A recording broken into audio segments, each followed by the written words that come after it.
Quando falou Pedrinho, chegou, nós confiamos pra caramba. Mas tá bom onde?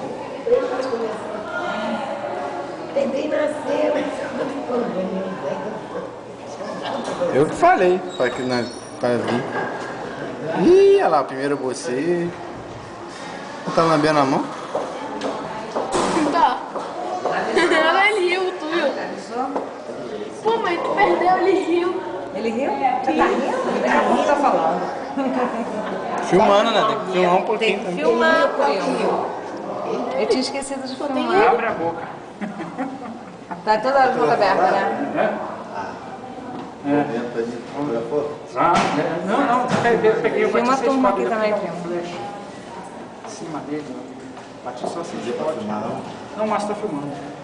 Não, lá em cima. Ah, não, filmando não, só bati foto. Deu não, né? Não esqueci de mostrar pra ele como filmava. Desde o começo até... Sabe que Até ele eles sair. Tá bem. Tá bem. Tá, tu viu ela? A enfermeira que me mandou embora. Tá numa Te mandou embora? Quando eu saí lá, vocês João. Já não tava mais. mas se eu tivesse acompanhado ele.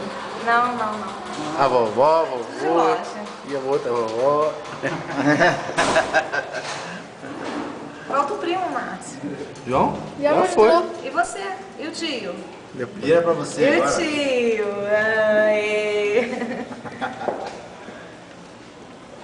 Ele tá com a mãozinha roxinha, né? O pezinho. Mas é assim mesmo. O pé já clareou lá. Não, de lá não. Assim, ó.